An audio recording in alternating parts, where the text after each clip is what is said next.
محمد وعلى آل محمد وبارك وسلم. الصلاة والسلام عليك يا سيدي يا رسول الله وعلى آلك وصحبك يا سيدي يا نبي الله.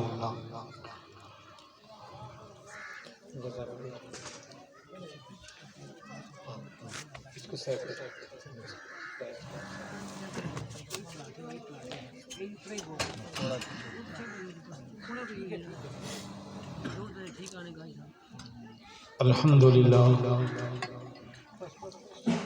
الحمد لله وكفى وسلام على عباد الله الذين اصطفى والصلاة والسلام على سيدنا وحبيبنا وشفينا وكريمنا ونورنا ونور أعيننا ونور قبورنا ونور قلوبنا وراحتنا وراحة أجسامنا أبي القاسم محمد وعلى آله وأصحابه وأهل بيته وأولياء أمته أجمعين. أما بعد فأعوذ بالله من الشيطان الرجيم. بسم الله الرحمن الرحيم. السلام عليك أيها النبي ورحمة الله وبركاته. السلام علينا وعلى عباد الله الصالحين. آمنت بالله صدق الله مولانا العظيم. إن الله وملائكته يصلون على النبي يا أيها الذين آمنوا صلوا عليه وسلموا تسليما. اللهم صل على سيدنا ومولانا محمد وعلى آل محمد وبارك وسلم. الصلاة والسلام عليك يا سيدي يا رسول الله وعلى آلك وأصحابك يا سيدي يا نبي الله. قوت عشق سے ہر پست کو بالا کر دے، قوت عشق سے ہر پست کو بالا کر دے، دہر میں اسم محمد سے اجالا کر دے. کہ محمد سے وفاتوں نے تو ہم تیرے ہیں، یہ جہاں چیز ہے کیا لوح قلم تیرے ہیں. تیری نسبت نے سنوارا ہے میرا انداز حیات، تیری نسبت نے سنوارا ہے میرا انداز حیات. میں اگر تیرا نہ ہوتا تو سگے دنیا ہوتا.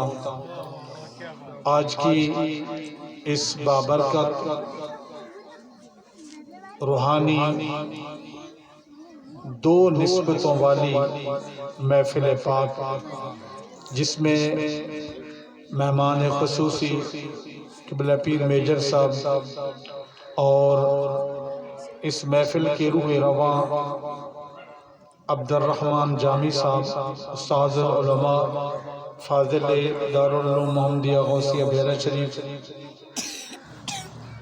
میرے پیارے نبی پاک صلی اللہ علیہ وسلم کا ہر وہ غلام جس نے یہ صدق کے دل سے پڑھ لیا لا الہ الا اللہ محمد رسول اللہ. میری آنکھوں کی وہ ٹھنڈک ہے، میرے دل کا وہ سرور ہے. دعا فرمائے جو میں نے جہاں بیٹھ کر چند کلمات عبد الرحمن صاحب کی وساطت سے آپ کے کانوں تک پہنچانے ہیں. میرا چل کر آنا، آپ کا بیٹھنا، اہل محلہ کا مل کر اس محفل کو سجانا، رب کریم اپنی بارگاہ میں قبول فرمائے. دوستو، جب انسان کوئی نیکی کرتا ہے تو نیکی کرنے کے بعد اس کے ذہن میں کبھی یہ خیال نہ آئے کہ یہ نیکی میں نے اپنے کمالات اور اپنی لگن سے کی ہے. جب نیکی ہو جائے تو نیکی ہو جانے کے بعد رب کی بارگاہ میں شکر ادا کیا کریں اور دعا مانگا کریں کہ میرے مولا یہ نیکی تیرے فضل تیرے کرم سے ہوئی ہے، تو نے توفیق بخشی ہے، اس کو اپنے فضل سے قبول فرما. 11ویں شریف کی محفل ہے، محفل میلاد ہے. دو باتیں آپ کو سمجھانی ہیں. اولیاء کاملین سے کرامت کا ظہور، انبیاء علیہ السلام سے معجزات کا ظہور ہونا، یہ دونوں ایسی باتیں ہیں، نبی کا معجزہ ہو یا ولی کے کرامت ہو، جس کو ذہنوں پر نہیں پرکھا جاتا، جن کو ذہنوں کے اوپر اس کا کوئی اندازہ نہیں لگایا جا سکتا، کیونکہ عقل جو ہے یہ بیچاری بہت پیچھے رک جاتی ہے، بہت پیچھے، عشق والے آگے چلے جاتے ہیں۔ اور کیونکہ مجھے جو ٹائم دیا گیا میں نے اس ٹائم کے اندر رہ کر آپ کو دو باتیں سمجھانی ہے، کیونکہ میرا تعلق کوئی شعلہ بیان مقررین میں سے نہیں ہے، میں ایک ٹیچر ہوں، اور ٹیچر اپنے کلاس کو سبق سناتا ہے، سمجھاتا ہے، بچوں کو سمجھ آ جائے۔ میں نے آپ کو سبق سمجھانا ہے۔ دوستو، کرامت جو ہوتی ہے، اس کا ظہور، اس کے اوپر ایمان لانا، یہ قرآن سے ثابت ہے۔ اپنی طرف سے بات نہیں کر رہا کہ میں جی پیروں کو ماننے والا ہوں، میں پیران پیر شیخ عبدالقادر جیلانی کا غلام ہوں، یا فلاں پیر سے میری نسبت ہے۔ الحمدللہ نسبتوں والے لوگ ہیں، اللہ کرے یہ نسبت قائم اور دائم رہے۔ جو میں نے اپنے خطبے کے اندر کلمات، اس کے ایک جگہ پہ رہنے دے، اس کو چھڑنے، جو میں نے خطبے کے دوران اپنی گفتگو کا موضوع الفاظ بنائے، وہ قرآن پاک کا حصہ نہیں ہے، نماز کا حصہ ہے، جو ہر بندہ پڑھتا ہے۔ علامہ صاحب موجود ہیں کہ نماز میں آپ جب بیٹھتے ہیں، التحیات للہ والصلوات والطیبات السلام علیک ایھا النبی ورحمۃ اللہ وبرکاتہ السلام علینا وعلی عباد اللہ الصالحین، یہ پڑھتے نا سارے۔ آخری التحیات بیٹھنا اور اس کلمات کا پڑھنا یہ فرض ہے۔ اگر یہ کلمات نماز میں نہ پڑھے جائیں تو ہماری نماز مکمل نہیں ہوتی، ہماری نماز ناقص ہو جاتی ہے۔ نماز کو قبول کرنا تو کریم رب کی مہربانی ہے، بخشش اس کے فضل سے ہے، لیکن رب کی بارگاہ میں دعا یہ مانگا کرو کہ یا اللہ ہمارا تعلق اپنے خوش نصیب لوگوں کے ساتھ بنا۔ خوش نصیبی ایک ایسی نعمت ہے کہ انسان ساری زندگی بھٹکتا رہے، انسان ساری زندگی برائی پہ رہے، اصل سے خوش نصیب ہوگا وہ ایک نہ ایک دن اسے خوش نصیبی اپنے مقام تک لے جائے گا۔ بد نصیبی ایسی چیز ہے، ساری زندگی جنگلوں میں ریاضتیں کرتے رہے، ساری زندگی مسجد میں بیٹھ کر قرآن پڑھاتے رہے، ساری زندگی خلق خدا کی خدمت کرتے رہے، بد نصیبی ایسی بری چیز ہے بالآخر انسان کو تباہ و گمراہ کرتے رہتے۔ اس لیے بہادر شاہ ظفر نے کہا تھا، صبح ہوئی تو تخت نشین، شام ہوئی تو مجرم ٹھہرے۔ صبح ہوئی تو تخت نشین، شام ہوئی تو مجرم ٹھہرے۔ پلکوں میں ہم نے بدلتے نصیبوں کو دیکھا، پلکوں کے اندر انسان کے نصیب بدل جاتے ہیں۔ اور کرامت قرآن سے ثابت کیسے ہے؟ سورۃ الکہف کا واقعہ ہے۔ حضرت سلیمان علیہ السلام نبی گزرے ہیں، سارے لوگ جانتے ہیں، اور آپ بیٹھے تھے، اور بیٹھے تھے تو آپ کے غلام کو آپ نے حکم دیا کہ یار بلکہ بلقیس میرے پاس آ رہی ہے، تو میں یہ چاہتا ہوں کہ اس کے آنے سے پہلے اس کا تخت یہاں لایا جائے، یہ تخت لایا جائے۔ بڑی مسافت تھی، تو آپ نے ایک جن کو حکم دیا کہ بھئی وہ تخت حاضر کرو۔ تو جن نے کہا جی یہ اتنا بڑا تخت میں لاؤں گا، لیکن کتنی دیر تک مجلس جب ختم ہوگی تو میں لے آؤں گا۔ تو آپ نے فرمایا مجھے اتنی دیر نہیں چاہیے، آپ کے ساتھ بیٹھا ہوا ایک آپ کا مرید، آپ کا امتی، آپ کا غلام جس کا نام آصف بن برقیہ تھا، اس نے عرض کیا جی حضور یہ کام تو آپ کا خادم کر سکتا ہے۔ جو ہائیکل قسم کا جن تھا اس نے کہا میں کر سکتا ہوں لیکن مجھے کو ٹائم چاہیے۔ تو جو آپ کے ساتھ بیٹھا ہوا ایک پتلا سا کمزور آدمی آپ کو امتی، اس نے کہا جی یہ تو کام میں کر سکتا ہوں۔ فرمایا کتنی دیر میں؟ فرتدہ الیک وقت، کہ آنکھ کے جھپکنے سے پہلے، آنکھ کے جھپکنے سے پہلے۔ مسافت کتنی تھی؟ 1500 میل کی مسافت تھی، 1500 میل۔ کوئی وہ تخت گلاس نہیں تھا، وہ بڑا لمبا چوڑا تخت تھا جس کو لانے میں بہت سے آدمیوں کی ضرورت تھی، لیکن آپ نے کہا نہیں بلکہ آپ نے لا کر حاضر کر دیا۔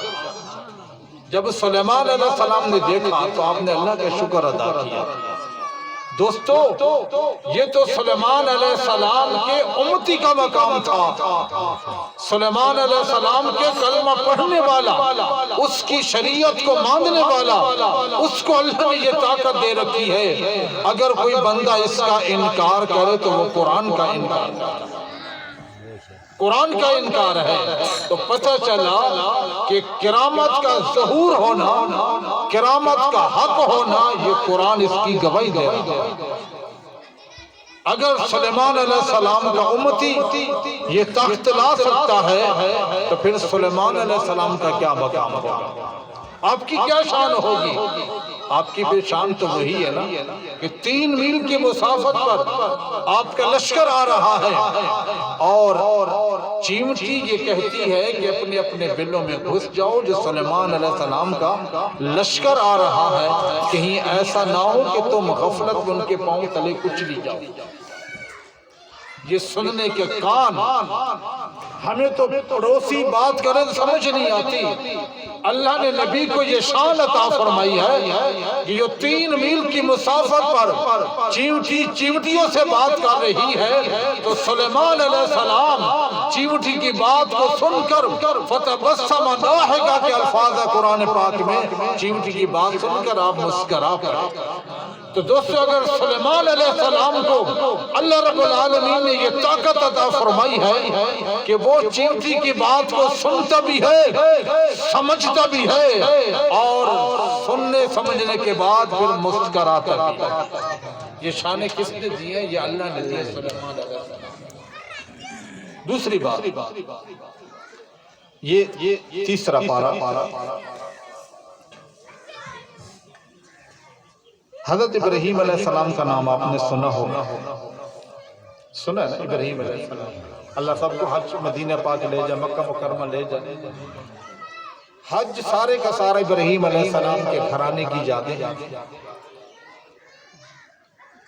کچھ لوگ یہ کہتے ہیں کہ جی ولیوں کو پکارو گے تو شرک ہو جائے گا۔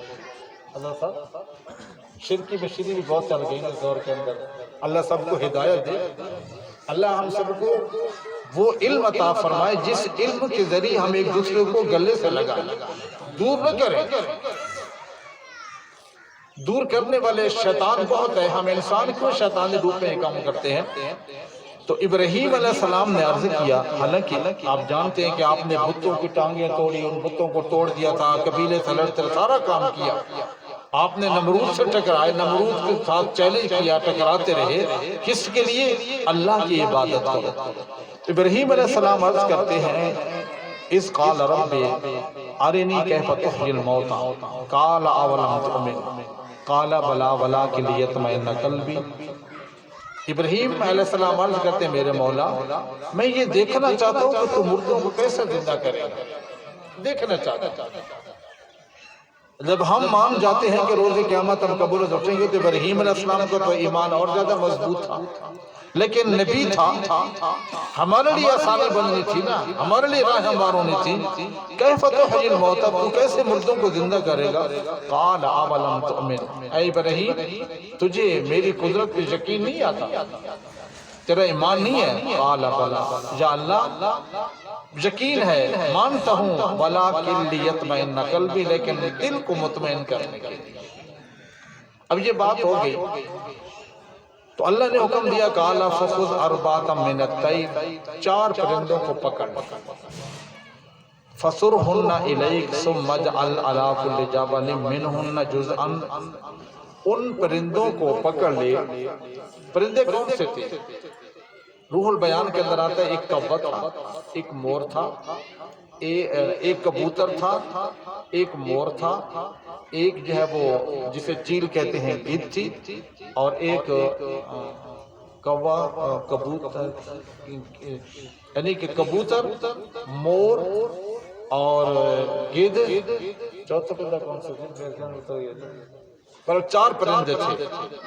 تو ان کو ذبح کر ڈال، ذبح کرنے کے بعد ان کی گوشت کو کیما کر دے، ہڈیاں ٹکڑے ٹکڑے کر دے، گوشت کیما کر دے، سر اپنے پاس رکھ دینا، اور پہاڑ کی چوٹی پہ رکھ دینا ہے، سر اپنے پاس رکھنے ہیں، اپنے پاس رکھ کر پھر کیا کرنا ہے؟ پھر آپ نے دعا نہیں مانگنی ہے کہ یا اللہ پرندوں کو زندہ کر دے۔ قرآن یہ کہہ رہا ہے کہ ابراہیم تم نے کیا کرنا ہے؟ ثم ادعوہن یأتینک سعیا، تو نے ان پرندوں کو آواز لگانی ہے، اے کبوتر، اے مرغ، اے گدھ، اے مور، تو نے آواز لگانی ہے۔ اب دوستو پیر صاحب اجازت سے مسئلہ میرے خیال میں سمجھا دوں کہ ابراہیم علیہ السلام سے بڑھ کر کسی کی توحید مضبوط تھی؟ ابراہیم علیہ السلام نے اپنے ہاتھوں سے ان پرندوں کو ذبح کر ڈالا تھا، مر گئے تھے، کیا مرنے کے بعد ان کو پکارنا یہ شرک ہو جاتا ہے؟ اگر یہ شرک ہے تو پھر نعوذ باللہ من ذالک، یہ تو بات بہت دور چلی جاتی ہے۔ ابراہیم علیہ السلام کا یہ ایمان تھا، یہ یقین تھا، یہ مر گئے اپنے ہاتھوں سے ذبح کر ڈالے ہیں، لیکن پھر بھی مردہ پرندوں کو ابراہیم علیہ السلام پکار رہے ہیں۔ اگر ابراہیم علیہ السلام دوستو مردہ پرندوں کو پکارے تو یہ شرک نہیں ہوتا، یہ شرک نہیں بنتا، بلکہ یہ اہل سنت والجماعت کا عقیدہ بن جاتا ہے۔ ابراہیم علیہ السلام نے کوّوں کی آواز دی، ان کے سر اپنے پاس تھے، کبوتر کو آواز دی، سر اپنے پاس تھا، گدھ کو آواز دی، سر اپنے پاس تھا، وہ گوشت جڑتا گیا، ہڈیاں بنتی گئیں، ابراہیم علیہ السلام کی آواز پر وہ گوشت جو قیمہ بن چکا تھا وہ پورے کے پورا پرندہ بن کر آپ کے سامنے حاضر ہو کر بولنا شروع۔ اگر ابراہیم علیہ السلام مردے کو پکاریں تو یہ شرک نہیں ہوتا۔ اگر ہم اہل سنت والجماعت کے لوگ انبیاء کو یہاں سے پکاریں، اولیاء کاملین کو پکاریں تو یہ شرک نہیں ہوتا، یہ اہل سنت والجماعت کا عقیدہ بن جاتا ہے، یہ ابراہیم علیہ السلام کے عقائد کی ترجمانی بن جاتی ہے۔ اس لیے تمہیں مبارک ہو کہ تمہاری نسبتیں اللہ والوں کے ساتھ ہیں، اللہ والوں کے ساتھ ہیں، اور اللہ والے یہ کیسے بن جاتے ہیں؟ ان کے اوپر اشتہار نہیں لگائے جاتے، یہ محنت کرتے ہیں، ریاضت کرتے ہیں، رزق حلال کھاتے ہیں، جھوٹ نہیں بولتے، لوگ سو جاتے ہیں یہ راتوں کو جاگتے رہتے ہیں، لوگ لذیذ کھانے کھا کر اپنا وجود موٹا کر دیتے ہیں، اللہ والا بھوکا رہ کر رزق حلال کھا کر وہ راتوں کو عبادت کرتا ہے۔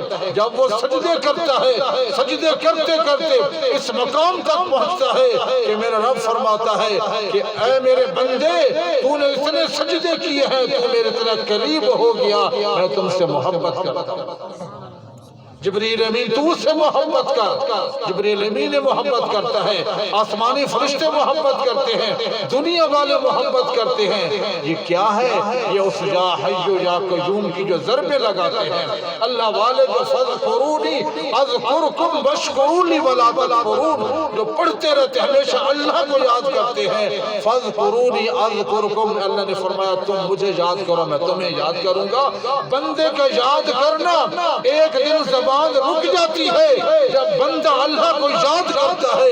بندے کی یاد میں جب اللہ آگے سے یاد کر دیتا ہے, اللہ تو ہمارا حیجن ہے, اللہ ہمارا قیوم ہے, نہ اسے نیند آتی ہے, نہ اسے اونگ آتی ہے, نہ اس کے اوپر موت آئے گی, وہ تو فنا بھی نہیں ہے. جب بندے کو رب تعالیٰ یاد کر دیتا ہے, بندہ تو دنیا سے چلا جانا, اس کی یادیں باقی رہ جاتی ہیں. اب سارے مجھے بتاؤ, ہم میں سے کون ہے غوث اعظم کا رشتہ دار؟ شاید آپ میں سے کوئی سید بیٹھا ہو معذرت سے. غوث اعظم کا نام سارے لوگ جانتے ہیں, دات علی حجویری کا نام سارے لوگ جانتے ہیں, بری امام کو سارے لوگ جانتے ہیں, اور قبرستان تھوڑے بھرے پڑے ہم لوگوں سے, لیکن اور قبروں والوں کو کیوں نہیں جانتے؟ یہ وہ لوگ ہیں جنہوں نے ہمیشہ فَاذْكُرُونِي أَذْكُرْكُمْ کے اوپر عمل کیا. اللہ کتنے قریب ہو گئے. فرمایا حدیث قدسی, جب یہ لوگ اتنے قریب ہو جاتے ہیں پھر اللہ تعالیٰ فرماتا ہے کہ میں ان کی آنکھیں بن جاتا ہوں جن سے وہ دیکھتے ہیں, میں ان کے ہاتھ بن جاتا ہوں جن سے وہ پکڑتے ہیں, میں ان کے پاؤں بن جاتا ہوں جن سے وہ چلتے ہیں, میں ان کے کان بن جاتا ہوں جن سے وہ سنتے ہیں. گویا کان اس انسان کا ہوتا ہے لیکن سننے کی طاقت رب کریم کی آ جاتی ہے, آنکھ اس انسان کی ہوتی ہے, دیکھنے کی طاقت اس رب کی آ جاتی ہے, زبان اس انسان کی ہوتی ہے لیکن بولنے کی طاقت رب کی آ جاتی ہے. یہ ایسے نہیں آتی, اس معیار تک پہنچنے کے لیے پھر دنیا سے تعلق توڑنا پڑتا ہے. غوث اعظم رضی اللہ تعالیٰ عنہ کی یہ 11ویں شریف ہے, ان کا یہ آج اس سے پاک ہے. تو میرے دوستو, غوث اعظم کا نام ایسے نہیں لیا جا رہا. ہم تو دوست کو نہ ملنا چاہے نا تو کال آ جائے, بیٹھے گھر ہوتے ہیں جی, کہتے ہیں ہم تو بڑے دور نکل گئے جی, جھوٹ بول لیتے ہیں نا. دوست ہے نا کچھ, نہ اس نے کوئی ڈنڈا مارنا ہے, نہ اس نے کوئی جیب سے پیسے لینے ہیں, ملنے چاہتا ہوگا, ملنے کا موڈ ہوتا ہوگا, بڑے دور گئے جی. لیکن غوث اعظم ایسے نہیں رہا. جب گھر سے نکلا تو ماں نے کہا بیٹے جھوٹ نہیں بولنا. ایک ہی بات, ہم کتنی ماؤں کی باتیں مانتے ہیں, والدین کی کتنی بات مانتے ہیں, کتنی باتوں پر عمل کرتے ہیں, لیکن راستے مشہور بات ہے, راستے پہ جا رہے تھے, چوروں نے کہا بچے تمہارے پاس کچھ ہے؟ جی ہے. 40 دینار کہاں ہیں؟ اس کوٹ کے اندر ہیں. یقین نہیں آیا, اپنے سربراہ کے پاس لے گئے, بچے آپ کے پاس کچھ چیز ہے؟ جی ہاں. کیا ہے؟ 40 دینار. کہاں چھپائے ہیں؟ اس کے اندر. جی. ڈاکوؤں کے سردار نے کہا بیٹے تم بچے ہی تھے, اگر جھوٹ بول دیتے تو کیا ہوتا, آپ کا یہ مال بچ جاتا. تو آپ نے فرمایا میں ماں کی نافرمانی نہیں کر سکتا, ماں کی نافرمانی نہیں کر سکتا. کیوں بیٹے؟ جب میں علم دین سیکھنے کے لیے گھر سے نکل رہا تھا نا, تو میری ماں نے مجھے نصیحت کی تھی بیٹے جھوٹ نہیں بولنا, مال ہے نا تم لے لو گے, کھا جاؤ گے, مجھے اللہ اور دے دے گا, کم از کم ماں سے بے وفائی نہیں کر سکتا. آج ہم کتنے ہیں جو ماؤں کے ساتھ ایسا سلوک کرتے ہیں؟ جب یہ بات کہی تو پھر وہ غوث اعظم تھے, بے شک بچے تھے, لیکن ماں وہ تھی جو تہجد گزار تھی, ماں وہ تھی جو عابدہ زاہدہ تھی, ماں وہ تھی جو قاریہ قرآن تھی. جب بادشاہ اس ڈاکو سردار نے دیکھا کہ بچہ ہو کر یہ جھوٹ نہیں بولتا, ہم اپنے رب کی اتنی نعمتیں کھاتے ہیں, رب کی نافرمانیاں کرتے ہیں, توجہ پڑی تو وہ چور نہ رہے, وہ اب کے ولی بن گئے. یہ خوش نصیبی ہوتی ہے. آئے تو تھے ڈاکے کے لیے, مال چھین رہے تھے, لیکن اللہ کے ولی کی نگاہ پڑ گئی ہے تو وہ بد نصیبی جو تھی وہ ختم ہو گئی ہے, وہ خوش نصیب ہو گئے. وہ صرف 40 عام مومن نہیں بنے, بلکہ وہ سارے اپنے اپنے زمانے کے ولی بن گئے. نگاہ ولی میں یہ تاثیر دیکھی, بدلتی ہزاروں کی تقدیر دیکھی. علامہ اقبال ایسے نہیں فرما گئے, نگاہ ولی کے اندر وہ تاثیر آ جاتی ہے. اس لیے میرے دوستو غوث اعظم رضی اللہ تعالیٰ نے بہت زیادہ اجتہاد بھی کیا تھا. دوسری بات, اللہ والوں کے اپنے انداز ہوتے ہیں. ایک انڈیا کے اندر دہلی شریف کے اندر بزرگ گزرے ہیں جن کا نام ہے پیر نصیر الدین روشن چراغ, ان کا لقب ہے. آپ تو جانتے ہیں, ان کو سبق سمجھانا ہے. اللہ والوں کو اللہ تعالیٰ کیسے عطا کرتا ہے؟ تو آپ کے چراغ جلتے تھے, روشن چراغ آپ کا لقب پڑ گیا تھا. آپ کے چراغ جلتا تھا، ساتھ بادشاہ کا محل تھا، تو بادشاہ نے سمجھا یہ حسد جو ہے نا یہ بھی عجیب غریب بیماری ہے، حسد کی بیماری۔ بادشاہ نے کہا میرا تو محل ہے، میرے پاس شاہی خزانہ ہے، میرے چراغ جلتے ہیں، یہ فقیر ہے اس کے چراغ کیوں جلتا؟ لہذا اس نے بین لگا دیا بھائی کل سے تیل سپلائی بند کر دو، تیل سپلائی بند کر دو، بالخصوص یہ بابے کو تیل دینا بھی نہیں ہے، اس کے چراغ بجھانا ہی بجھانا۔ اگلا دن ہوا، ایک دن گزرا، آپ نے دیکھا کہ بھائی وہ راستے میں لگاتے تھے نا چراغ مسافروں کی روشنی کے لیے، آپ نے پوچھا بیٹے چراغ نہیں جلایا؟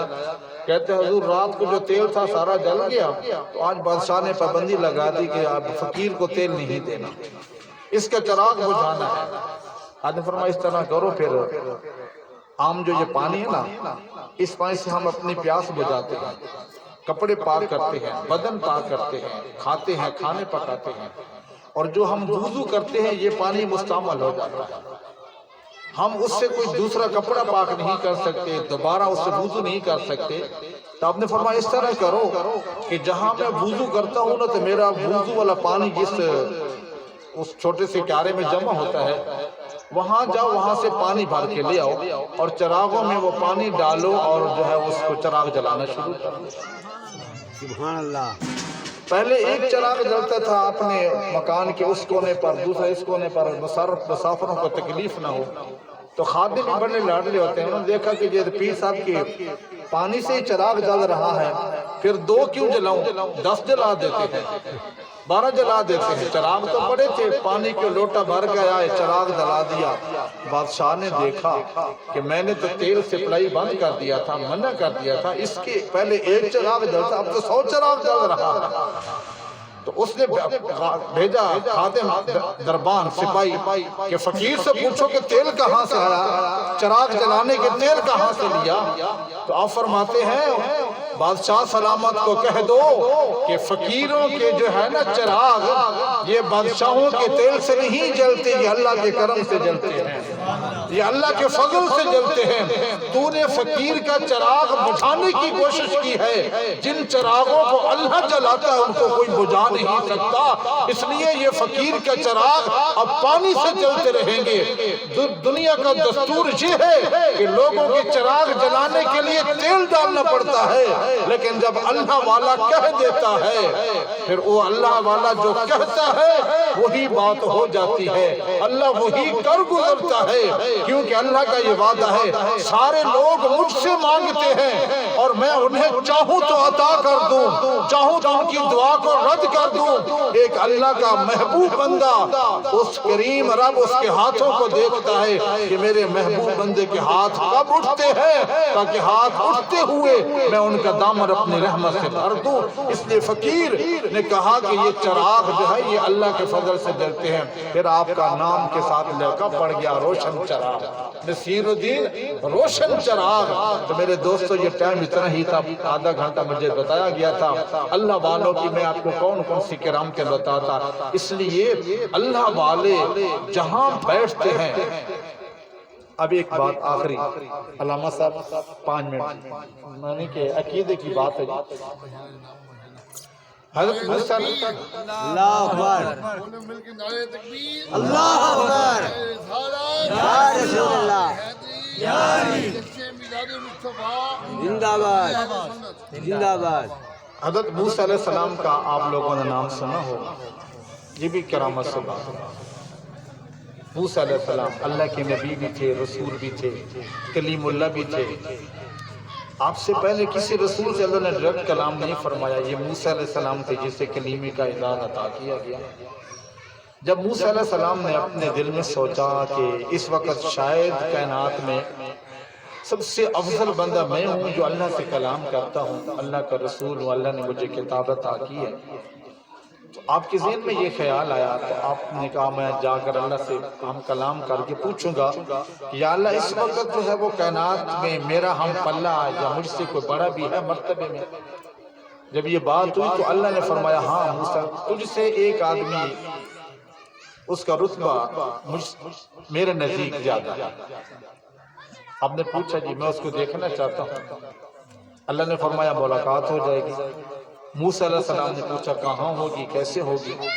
اللہ نے فرمایا اس طرح کرو، تو میرے اس بندے کو ملنا چاہتا ہے نا، اس بندے کو، تو ایک دریا بہتا ہوگا، اپنے ساتھ مچھلی کو پکا کے لے جا، خالی پکڑ کے نہیں، پکا کے لے جا۔ جب تو پکا کے لے جائے گا مچھلی بھن جائے گی، پک جائے گی، پکی مچھلی کو لوگ کھاتے ہیں، جہاں یہ مچھلی تلی ہوئی مچھلی زندہ ہو جائے گی وہاں میرا وہ محبوب بندہ بنتا ہے۔ دوستو اب بات یہ ہے، نبی ہوتا ہے، میں یہ نعوذ باللہ، اللہ معاف کرے، اللہ مجھے ایسی زبان بھی نہ دے کہ میں لوگوں کے سکیل بڑھاؤں گھٹاؤں، صحابہ کا، اہل بیت کا، فلاں کا نہ، ہم تو ہمیشہ رب سے یہی دعا مانگتے ہیں، اللہ میں وہ زبان عطا فرما جب یہ کھلے تو کسی کے چہرے پر مسکراہٹ نہ سکے، کسی کے چہرے پر تیور نہ دے، ہمیں ایسی زبان کی ضرورت بھی نہیں ہے اللہ، ہمیں زبان وہ علم نافع عطا فرما جس سے مخلوق کو فائدہ ہو۔ تو جب موسیٰ علیہ السلام اپنے غلام کے ساتھ چلے نا، مچھلی پکا کر، اب پکی ہوئی مچھلی ہے، اب نکلنے کہاں پہ اللہ کے محبوب بندے کی طرف جا رہے ہیں، تو جہاں میں یہ سارا واقعہ سورۃ الکہف کے اندر یہ موجود ہے، آپ لوگ پڑھ سکتے ہیں 16 اور 15 پارہ آخری رکوع ہے جناب، اگر میں پڑھوں گا تو ٹائم سارا ادھر چلا جائے گا۔ تو جب آپ وہاں پہنچے، موسیٰ علیہ السلام سو رہے تھے تو آپ کا خادم جاگ رہا تھا، اچانک ٹفن کھلتا ہے اور مچھلی زندہ ہو کر دریا میں چلی جاتی ہے، اس بندے کو بات بھول جاتی ہے، اگلی منزل پہ جاتے ہیں تو موسیٰ علیہ السلام پوچھتے ہیں کہ بھائی بھوک لگی، کھانا لاؤ، اس نے کہا جی مچھلی تو چلی گئی۔ موسیٰ علیہ السلام نے پوچھا کہاں چلی گئی؟ پچھلی منزل پہ آپ سو رہے تھے تو میں نے دیکھا کہ مچھلی زندہ ہوئی ہے اور وہ دریا میں چلی گئی، راستہ بنتا گیا۔ تو موسیٰ علیہ السلام نے کہا وہی تو ہماری منزل تھی، وہی تو ہماری منزل تھی، وہاں پر تو ہمارا مدعا تھا، جہاں تک ہم نے چلنا تھا، واپس چلو۔ وہاں پہنچے تو وہ موسیٰ علیہ السلام کی خضر علیہ السلام سے ملاقات ہوئی۔ تو میرے دوستو یہاں ایک بات آپ کو سمجھا دوں، تمہیں مبارک ہو، اللہ والوں کو اللہ یہ شان عطا فرماتا ہے کہ جہاں اللہ کا ذکر کرنے والے لوگ موجود ہوتے ہیں، جہاں اللہ کے نیک بندے موجود ہوتے ہیں، جہاں اللہ کا ذکر ہوتا رہتا ہے، جو اللہ کے محبوب بندے بن جاتے ہیں، وہاں اگر مردہ مچھلی لی جائے تو وہاں انہیں زندگی دی جاتی ہے۔ ہم تو گنہگار اپنے مردہ دل لے کر اللہ والوں کے پاس جاتے ہیں، ان کی توجہ سے ہمارے مردہ